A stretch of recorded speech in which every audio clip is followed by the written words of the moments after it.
Desmitificando al Che Guevara. Introducción. El objetivo de este artículo es exponer una parte de la biografía del Che, desmitificarlo exponiendo los hechos basados en sus escritos, diarios, discursos, cartas, conversaciones y comentarios de aquellos que lo conocieron. El Che jamás cuestionó los crímenes de Stalin y Mao, ni las concepciones totalitarias del marxismo-leninismo, incompatibles con los ideales de libertad y democracia, defendiendo hasta su muerte sus ideas estalinistas. Su fanatismo lo hizo un implacable enemigo de la libertad.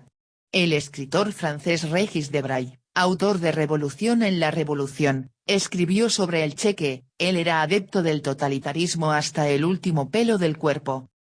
Los primeros años. Alberto Venegas Link en su libro Mi primo el Che escribe, en una oportunidad, una de mis tías me contó que de muy chico el Che se deleitaba con provocar sufrimientos a animales y, de más grande, insistía en que la muerte, de otros, no era tan mala después de todo y que, en este contexto, se adelantó a la definición de Guo Diayen, morir es lo mismo que dormirse pero sin levantarse para hacer pis. Ya desde chico se hace transparente su sadismo. Carlos Calica Ferrer, uno de sus primeros amigos, facilitó la primera relación sexual del Che con la sirvienta de la familia Ferrer. Se hizo habitual para el Che mantener relaciones sexuales con las sirvientas que trabajaban en las casas de sus familiares y amigos. Carlos Figueroa, amigo de Guevara en tiempos juveniles, dice lo siguiente del Che: yo le puse el gallo rápido, porque estaba comiendo en el comedor, y de momento al entrar la mucama, sirvienta, la obligaba a subirse sobre la mesa para hacerle el sexo desesperadamente. Después se deshacía de la infeliz, y continuaba comiendo como si nada hubiera ocurrido. Utilizó a las mujeres de inferior nivel social como objetos sexuales. Primer viaje por América Latina. En Notas de viaje, su diario de viaje a través de América Latina en 1952, relata que al llegar a Chile, él y Granados se hacen pasar por médicos especialistas en leprología, logrando una entrevista con un diario local donde los reconocen como tales, lo cual los hace populares entre la población, valiéndose de dicho engaño para lograr techo y comida gratis. En este caso como en otros relatados por él, su falta de honestidad, cuando se encontraba en dificultades, lo condujo a estafar a aquellos que se cruzaba en su camino. Su falta de ética moral ya se hace evidente. Esperando un barco que los conduzca a la isla de Pascuas, el Che escribió, Isla de Pascuas. Allí tener un novio blanco es un honor para ellas. Allí, trabajar, qué esperanza, las mujeres lo hacen todo, uno come, duerme y las tiene contentas. ¿Qué importa quedarse un año allí? ¿Qué importan estudios, sueldos, familia, etc.? 2. Este comentario da fe de su machismo, de su actitud discriminatoria contra las mujeres. El racismo de Che se hace evidente en estos comentarios en su diario de viaje: los negros, esos magníficos ejemplares de la raza africana que han mantenido su pureza racial gracias al poco apego que le tienen al baño, han visto invadidos sus reales por un nuevo ejemplar de esclavo, el portugués. El desprecio y la pobreza los une en la lucha cotidiana, pero el diferente modo de encarar la vida los separa completamente. El negro indolente y soñador, se gasta sus pesitos en cualquier frivolidad o en pegar unos palos, emborracharse. El europeo tiene una tradición de trabajo y de ahorro que lo persigue hasta este rincón de América y lo impulsa a progresar, aún independientemente de sus propias aspiraciones individuales. 2. En la película Diarios de motocicletas omitieron esta observación incómoda del diario del Che. Es irónica su observación acerca de los negros con respecto al baño, ya que su higiene personal dejaba mucho que desear. De joven mereció el calificativo de el chancho, el cerdo, pues se bañaba de Pascua a San Juan. Enrique Ros en su artículo Ernesto Guevara, su cuestionable título de médico, escribe lo siguiente: en diciembre, en menos de 22 días lectivos, aprueba 11 materias. 15, casi la mitad de los cursos necesarios para adquirir el doctorado, examinados y aprobados en apenas 3 meses, sin haber asistido a clases ni a prácticas en todo el año con la probable excepción de las últimas semanas. Ernesto Guevara de la Serna tendría que haber asistido 25 horas diarias en cada uno de los 66 días lectivos de octubre, noviembre y diciembre de 1952 para haber cumplido con los requisitos académicos del Plan de Estudios de 1937 vigente en 1948 cuando se matriculó en la Escuela de Medicina de la Universidad de Buenos Aires. Ante estas nuevas contradicciones solicité copia del expediente académico de Ernesto Guevara. Se me comunicó que la Facultad de Medicina no podía ofrecerme copia porque el expediente académico de Ernesto Guevara de la Serna había sido robado. Siendo el Che un fotógrafo aficionado, es inconcebible que no existan fotos de la graduación, ni testimonios de médicos graduados con él o alguna otra prueba de su graduación. Luce que su graduación de médico es un mito más sobre su persona.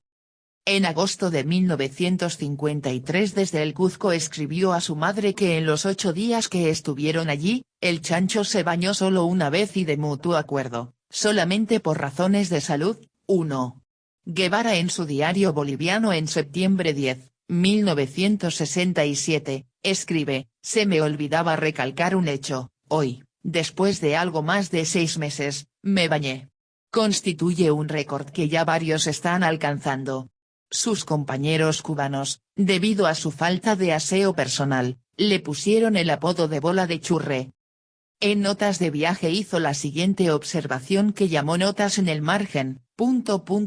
y sé, porque lo veo impreso en la noche, que yo, el ecléctico disector de doctrinas y psicoanalista de dogmas, aullando como poseído, asaltaré las barricadas o trincheras, teñiré en sangre mi arma y, loco de furia, degollaré a cuanto vencido caiga entre mis manos.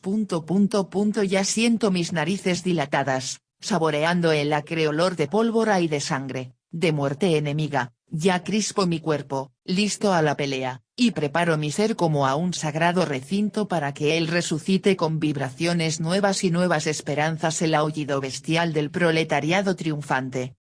1. Este joven, egocéntrico y presumido, en este comentario manifiesta su violencia retórica e ideológica. Esta observación también fue omitida de la película Diario de motocicleta. Segundo viaje por América Latina. En sus notas del segundo viaje titulado Otra vez, en julio de 1953 en Bolivia, relata lo siguiente: cuando portando todo nuestro equipaje íbamos a subir a segunda, nos atajó un empleado de investigaciones que tras algunos cabildeos nos propuso subir a primera y llegar gratis al Cuzco con las medallas de 2 de ellos, lo que, por supuesto, aceptamos. Así viajamos cómodamente dándoles a los tipos el importe del pasaje de segunda.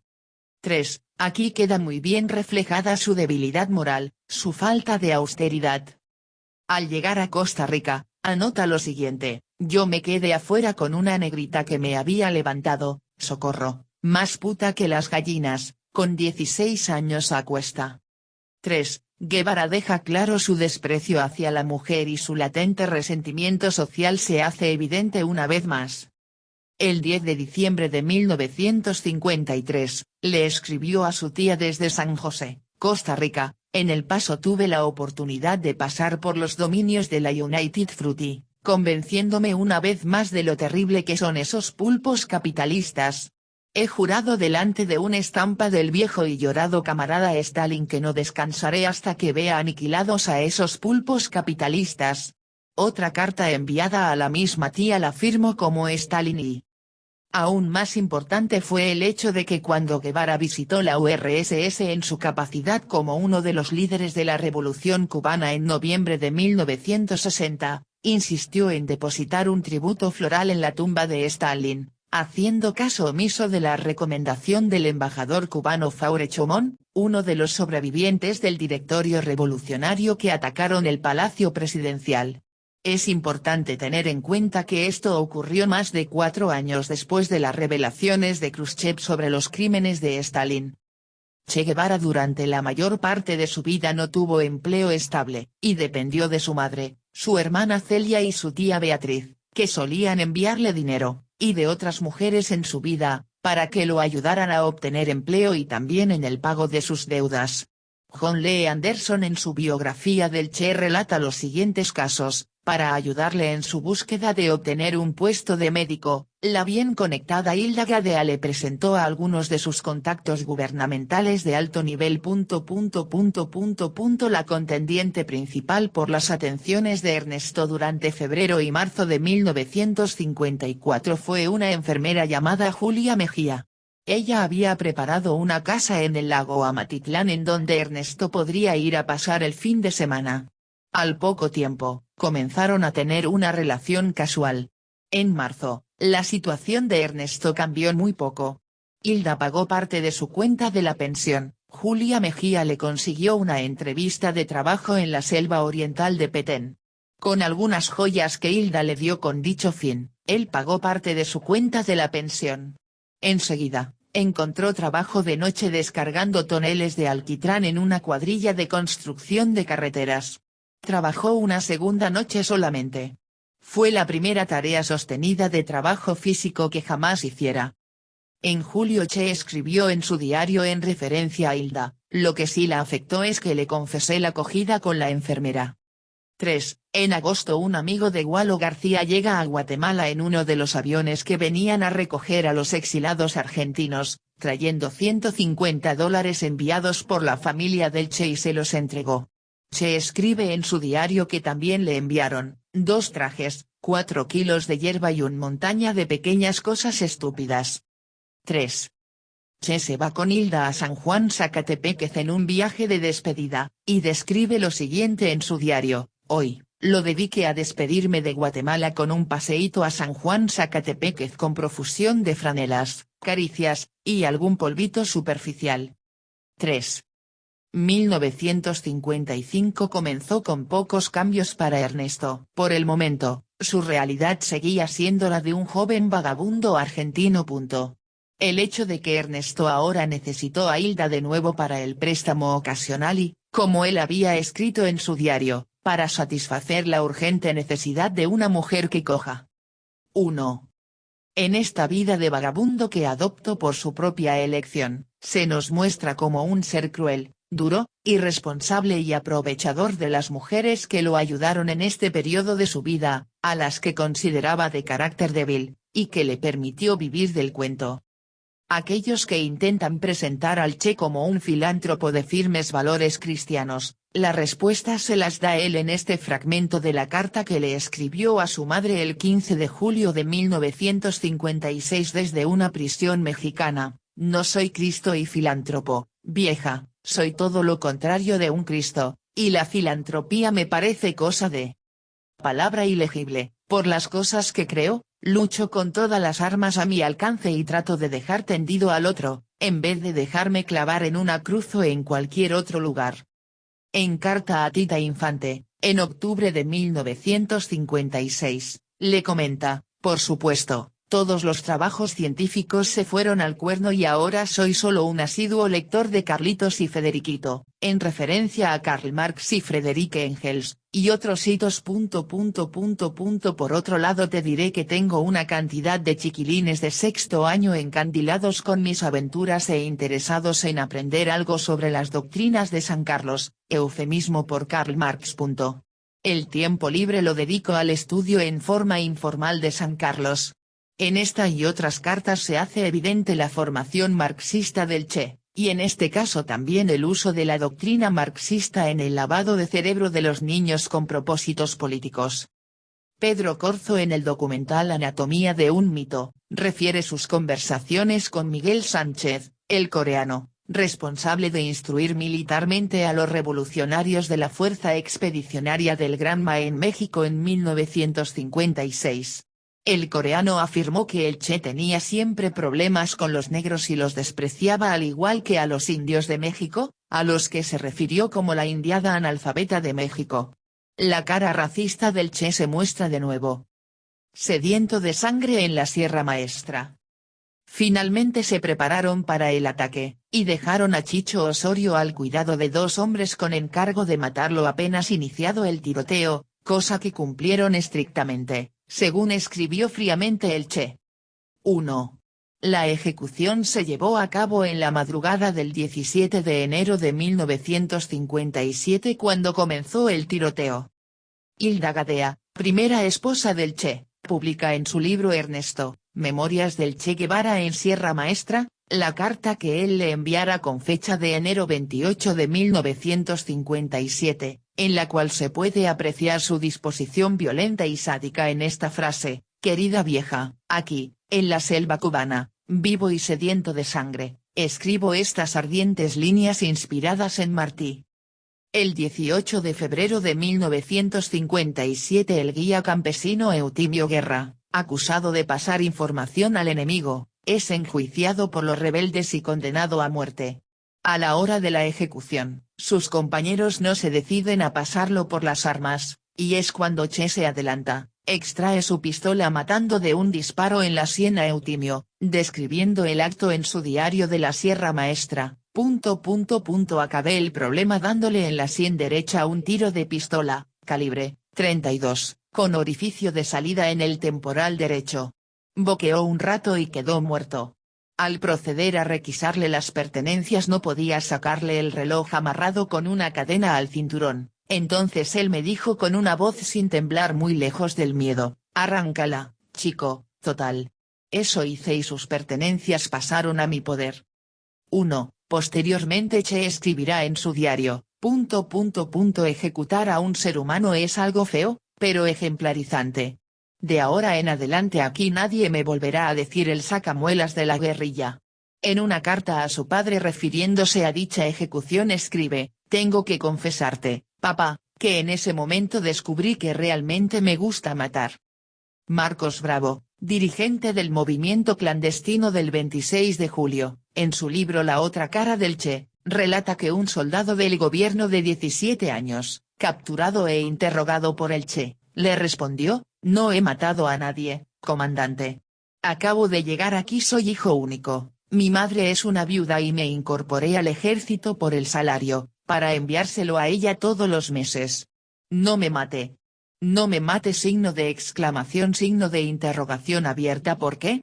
Respondió el Che. El joven soldado fue atado delante de la fosa recientemente cavada y fusilado. En abril el chivato Filiberto Mora fue engañado y apresado por los rebeldes, y el Che escribió en su diario: el hombre, Filiberto, había sido engañado, pero al minuto que vio a Fidel se dio cuenta de lo que estaba pasando y empezó a pedir disculpas.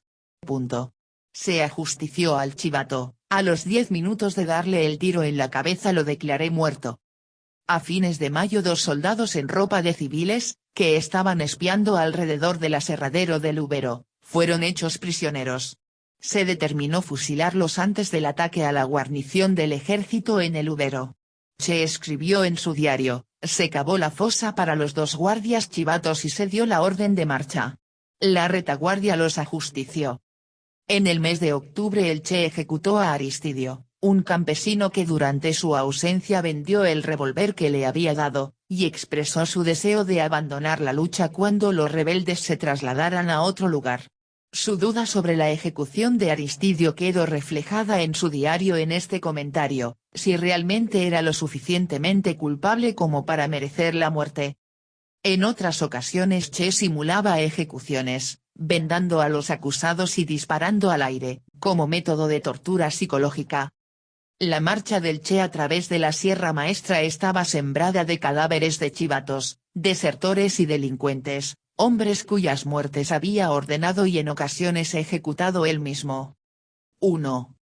Che le escribió el 14 de diciembre de 1957 una carta a René Ramos Latour, Daniel, coordinador nacional del movimiento 26 de julio que murió en combate con el grado de comandante: lo siguiente: pertenezco por mi formación ideológica a los que creen que la solución de los problemas del mundo está detrás de la llamada cortina de hierro y tomo este movimiento como uno de los tantos provocados por el afán de la burguesía de liberarse de las cadenas del imperialismo. 4. Latour le respondió al Che el 18 de diciembre: quiero solo dejar constancia de nuestra opinión, que por supuesto es enteramente distinta a la tuya. Nuestras diferencias fundamentales son que a nosotros nos interesa llevar a los pueblos oprimidos de nuestra América un gobierno que responda a su anhelo por la libertad y el progreso, gobierno que ha de ser de unidades cohesivas que puedan garantizar sus derechos como naciones libres y se hagan respetar por las grandes potencias. En cambio, los que tienen tu preparación ideológica piensan que la solución a nuestros males está en liberarnos del nocivo dominio yanqui por medio del no menos nocivo dominio soviético. 3. En la misma carta, Ramos Latour escribía que la ideología del movimiento 26 de julio se inspiraba en el pensamiento político de José Martí, que consistía en hacer de Cuba un país democrático y próspero, pero con justicia social, y que los pactos con otras fuerzas opositoras eran necesarios y saludables. El doctor Armando M. Lago, fundador del Archivo Cuba, calculó un total de 47 fusilamientos, la mayoría de ellos guajiros, llevados a cabo por la guerrilla, y en 35 las bajas de la guerrilla en combate, durante el año de 1957. Estas cifras son prueba contundente del terror implantado por la guerrilla. El 27 de junio de 1958 el Che escribió en su diario: en la noche se llevaron a cabo 3 fugas y una de ellas doble. Rosabal, condenado a muerte por chivato, Pedro Guerra, de la escuadra de Sorí, y 2 militares presos. Pedro Guerra fue capturado, se había robado un revólver para la fuga. Fue ajusticiado inmediatamente. 1. Vargas Llosa escribe lo siguiente: les ordenó también a sus hombres que asaltaran bancos, una decisión que justificó en una carta a Enrique Oltuski, un subordinado, en noviembre de 1958. Las masas que luchan están de acuerdo con asaltar a los bancos porque ninguno de ellos tiene un centavo en los mismos. El impulso de desposeer a los demás de su propiedad y de reclamar la propiedad del territorio de otros fue central a la política opresiva de Guevara. 5. Lo que proponía era una vuelta al periodo del gangsterismo político que tuvo lugar al final de los años 40, con el cual Castro estuvo asociado durante sus días de estudiante. Jaime Costa Vázquez, excomandante del ejército rebelde, dice que gran parte de las ejecuciones atribuidas a Ramiro Valdés, quien más tarde se convertiría en ministro del Interior de Cuba, fueron responsabilidad directa de Guevara, debido a que Valdés era su subordinado y seguía sus órdenes. Ante la duda, mátalo eran las instrucciones del Che. Dice Costa que el Che ordenó la ejecución de decenas de personas después de la toma de Santa Clara. Marcelo Fernández Zayas en su artículo La otra cara de la moneda, dice: la toma de la ciudad de Santa Clara fue sangrienta para sus oponentes. Muchos prisioneros fueron ejecutados sumariamente. Puestos ante el paredón de fusilamientos, sin juicios ni misericordia. Estas ejecuciones se llevaron a cabo frente a fotógrafos, periodistas y cámaras de cine. Los prisioneros, en muchos casos, eran jóvenes campesinos que se habían unido al ejército como último recurso de desempleados y eran conocidos como casquitos. El Che en la cabaña. Guevara fue nombrado por Castro jefe militar de la fortaleza de la Cabaña en La Habana, después de que Batista huyera de Cuba, cargo que ocupó desde enero hasta septiembre de 1959, y también responsable de la comisión depuradora, con el fin de implantar el terror revolucionario. En una comparecencia por el Canal 6 de la televisión en febrero de 1959, el Che declaraba que en la cabaña todos los fusilamientos se hacen por órdenes expresas mías. Aquí él presidió sobre centenares de ejecuciones en juicios sumarios que incluso un biógrafo comprensivo como Jorge Castañeda, en su libro Compañero, Vida y muerte del Che Guevara, dice que se llevaron a cabo sin el respeto por el buen hacer de la justicia. Luis Ortega, en su libro Yo soy el Che, relata lo que el Che le dice a Duque Estrada: hay que trabajar de noche, el hombre ofrece menos resistencia de noche que de día. En la calma nocturna la resistencia moral se debilita. Haz los interrogatorios de noche. No hace falta hacer muchas averiguaciones para fusilar a uno. Lo que hay que saber es si es necesario fusilarlo. Nada más. Debe dársele siempre al reo la posibilidad de hacer sus descargos antes de fusilarlo. Y esto quiere decir, entiéndeme bien, que debe siempre fusilarse al reo, sin importar cuáles hayan sido sus descargos. No hay que equivocarse en esto. Nuestra misión no consiste en dar garantías procesales a nadie, sino en hacer la revolución, y debemos empezar por las garantías procesales mismas. Napoleón Vilaboa, miembro del movimiento 26 de julio y asesor del Che en la cabaña, relata la ejecución de José Castaño Quevedo, director del Buró de Represión de Actividades Comunistas, BRAC, contra el cual no pesaban acusaciones criminales y al que llevó a la oficina del Che, mientras daba vueltas alrededor de su mesa y de la silla donde estaba el militar, Che sacó la pistola 45 y lo mató allí mismo con 2 balazos en la cabeza. Escalofriante relato del expreso político Pierre San Martín, testigo presencial del asesinato a sangre fría de un niño entre 12 y 14 años de edad llevado a cabo por el abominable monstruo de crueldad Che Guevara en la fortaleza de la Cabaña en 1959. El crujiente sonido de la puerta de hierro se abrió, al mismo tiempo que lanzaban a una persona más al ya aglomerado calabozo. ¿Y tú qué hiciste?, preguntamos casi al unísono. Con la cara ensangrentada y amoratada nos miró fijamente, respondiendo, por defender a mi padre para que no lo mataran, no pude evitarlo, lo asesinaron los muy hijos de perra. Cerca del paredón donde se fusilaba, con las manos en la cintura, caminaba de un lado al otro el abominable Che Guevara. Dio la orden de traer al muchacho primero, y lo mandó a arrodillarse delante del paredón. El muchacho desobedeció la orden, con una valentía sin nombre le respondió al infame personaje, si me has de matar tendrás que hacerlo como se mata a los hombres, de pie, y no como a los cobardes, de rodillas. Caminando por detrás del muchacho, le respondió el Che, con que sois un pibe valiente. Desenfundando su pistola le dio un tiro en la nuca que casi le cercenó el cuello. 6. El escritor rumano Stefan Bacie, en su poema Yo no canto al Che, refiere cómo el Che lo invitó a acompañarlo para ver cómo se fusila en el paredón de la cabaña. Durante los 3 primeros meses de la Revolución cubana tuvieron lugar 568 ejecuciones por fusilamiento. Incluso el New York Times lo admite, según la periodista de dicho diario Art Phillips, unos 400 en los 2 primeros meses. El periodista Ted Long del London Daily Telegraph escribe lo siguiente, en ocasiones funcionaban 4 tribunales simultáneamente, sin abogados ni testigos de descargos, llegando a juzgarse, contemplando la pena capital, hasta 80 personas en juicios colectivos. Los procesos judiciales fueron farsas desvergonzadas que espantaron y repugnaron a todos aquellos que los presenciaron. Jorge Castañeda en su biografía sobre Guevara, menciona que el fallecido padre Iñaki de Aspiazu, un vasco católico simpatizante de la revolución, habló de 700 víctimas.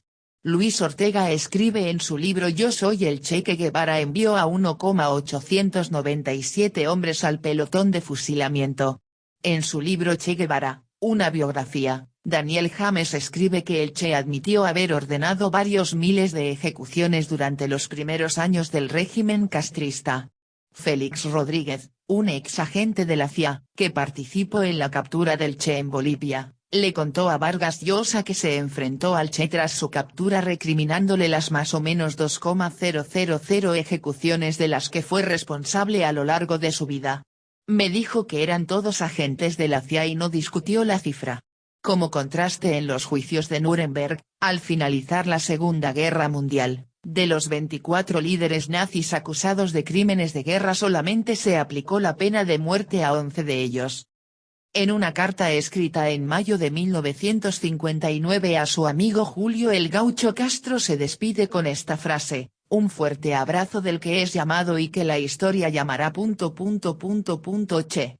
En una carta de Navidad a sus padres escribió, caminamos sobre la historia pura de la máxima categoría americana, somos el futuro y lo sabemos, nosotros construimos con felicidad aunque hayamos olvidado el afecto individual.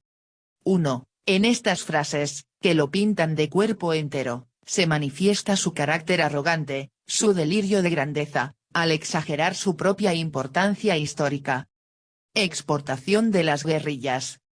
Tras el triunfo de la revolución, Castro y el Che iniciaron el movimiento guerrillero a través de América Latina. De inmediato se organizó un plan para iniciar focos guerrilleros con la asistencia del Che, en Panamá, República Dominicana, Haití, Nicaragua, Guatemala y Colombia. La invasión de Panamá a finales de abril de 1959 fue un fracaso. Las autoridades panameñas capturaron a 2 invasores cubanos. El 1 de junio un grupo de nicaragüenses, entre los que se encontraba Rodolfo Romero, un viejo compañero del Che, bajo la dirección de Joaquín Chamorro, salieron de La Habana hacia Nicaragua. Chamorro, después de su captura, admitió la asistencia bélica proporcionada por Castro y el Che. La invasión de Santo Domingo a mediados de junio de 1959, culminó en un fracaso con un saldo de más de 200 muertos, entre ellos los jefes cubanos de la expedición Jiménez Moya y Horacio Rodríguez. En agosto de 1959 se inició en Haití el conflicto que concluyó con la derrota de los invasores. En noviembre de 1960 oficiales del ejército de Guatemala se alzaron en armas. Aviones de la Fuerza Aérea Cubana sobrevolaron el aeródromo militar de Zacapa, uno de los 2 lugares del levantamiento, aprovisionando a los alzados. Este levantamiento también fracasó.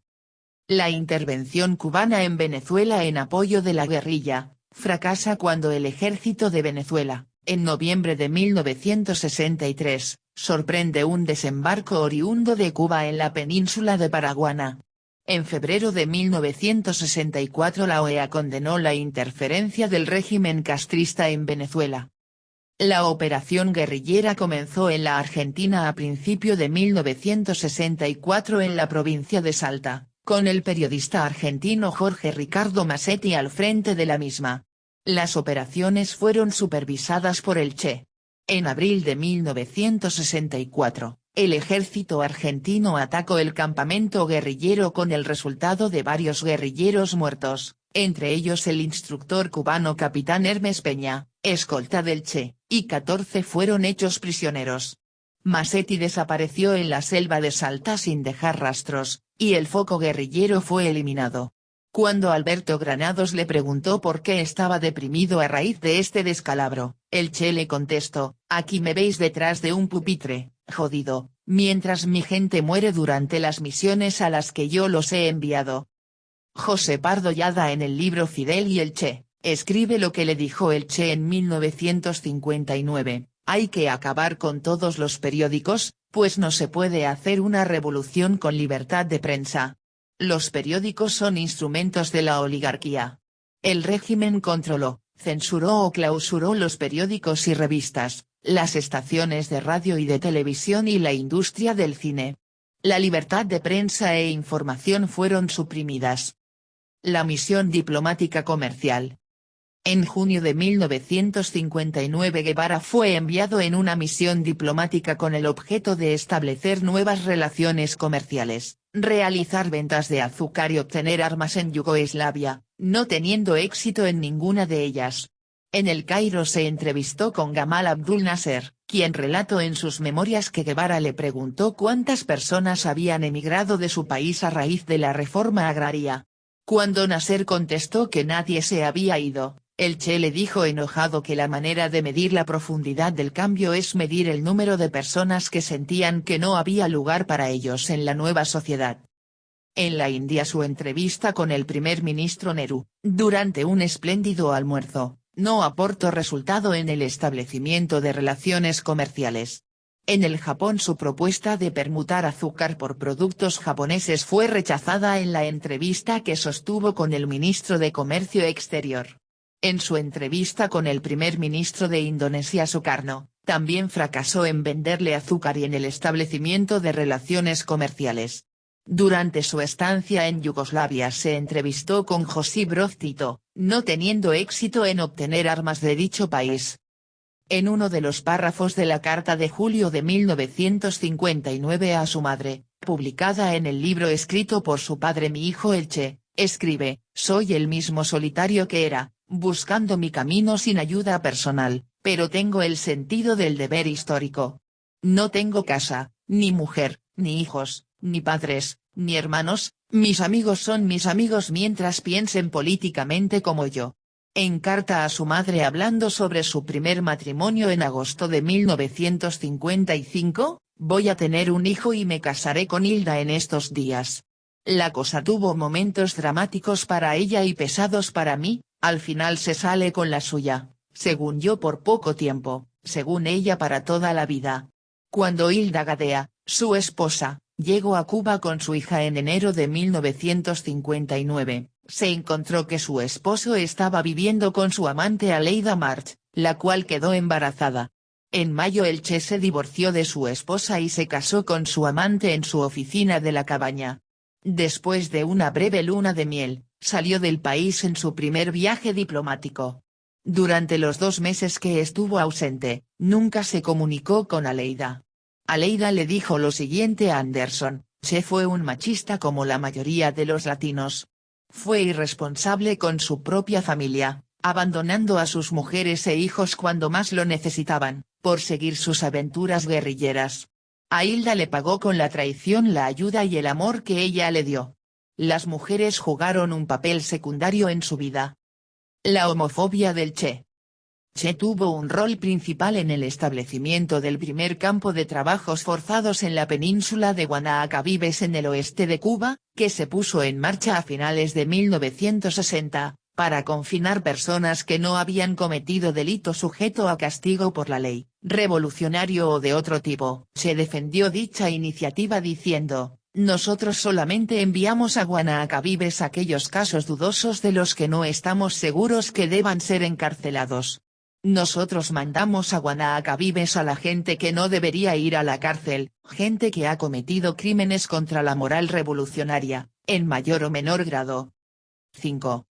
Este campamento fue el precursor del confinamiento sistemático, a partir de 1965 en la provincia de Camagüey, de disidentes, homosexuales, católicos, testigos de Jehová, sacerdotes afrocubanos, y otras escorias por el estilo, bajo la bandera de las Unidades Militares de Ayuda a la Producción, UMAP.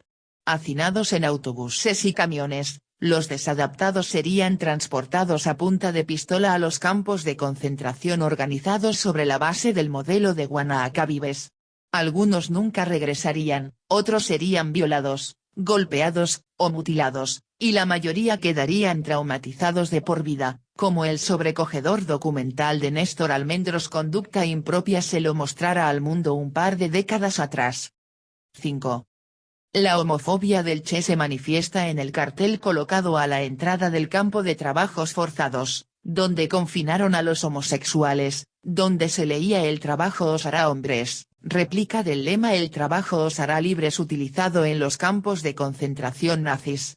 Pretendía corregir el comportamiento homosexual aplicando castigos rigurosos con el objeto de modificar dicha desviación social, la cual no constituye un delito castigado por la ley. En las décadas de los 80s y 90s este sistema extrajudicial, de confinamiento forzado, fue también aplicado a las víctimas de SIDA. En una alocución por la televisión el 26 de junio 1961, cuando era ministro de Industrias dijo: los trabajadores cubanos tienen que irse acostumbrando a vivir en un régimen de colectivismo y de ninguna manera pueden ir a la huelga. El 15 de diciembre de 1959 se inició el proceso de las purgas de los líderes sindicales, democráticamente elegidos en el X Congreso de la CTC llevado a cabo en noviembre de 1959, destruyendo el movimiento sindical obrero y aboliendo los derechos laborales conquistados por los obreros. Fracasos económicos, diplomáticos y políticos. En 1961 Guevara fue designado ministro de Industria, y en el nombre de la diversificación, el área cultivada fue reducida y la mano de obra utilizada en otras actividades. La industrialización cubana falló debido a la falta de materias primas para las nuevas industrias.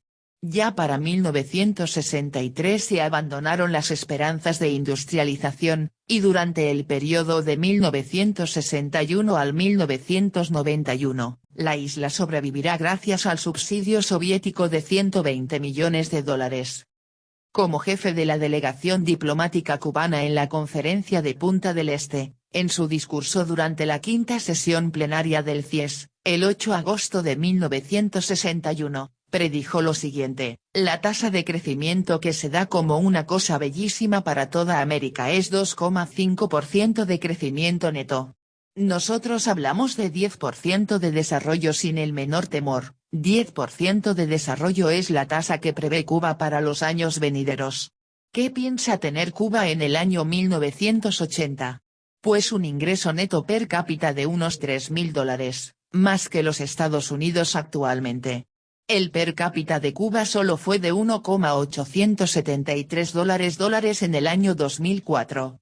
En el periodo comprendido de 1960 a 1979, Cuba fue el único país de la América Latina con un crecimiento promedio negativo del PIB.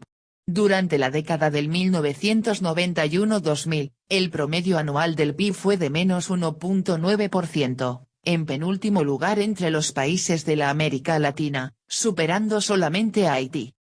7. Este resultado es atribuible en gran parte a los nefastos efectos de la política económica del Che sobre la economía cubana.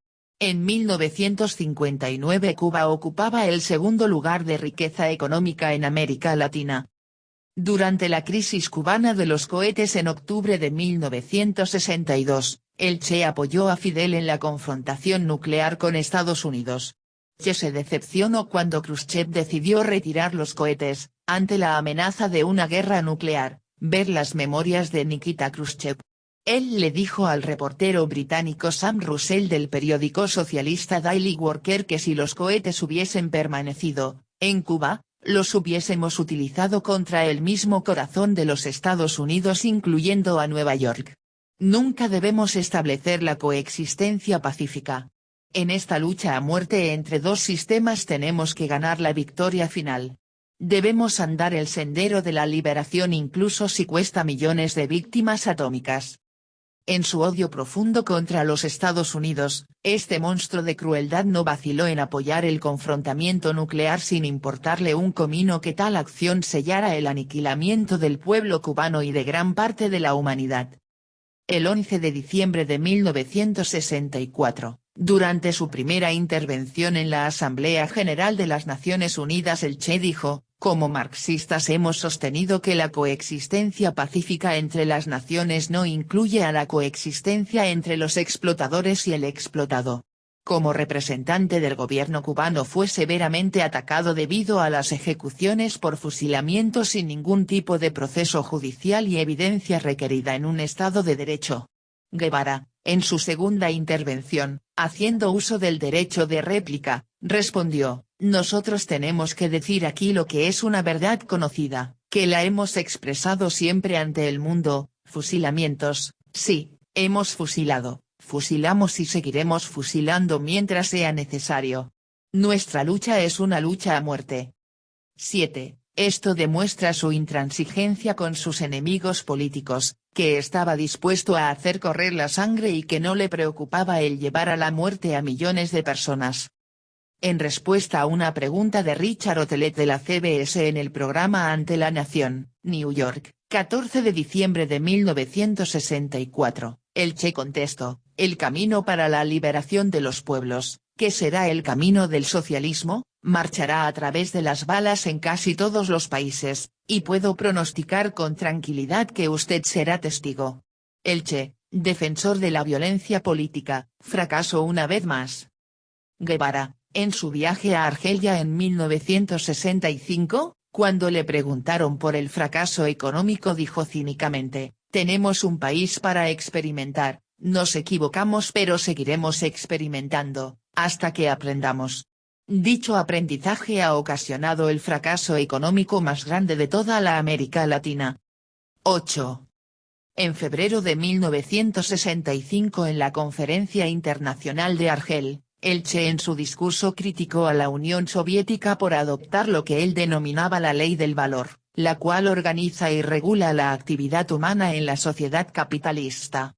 Esto contribuyó al enfriamiento de las relaciones entre Cuba y la Unión Soviética.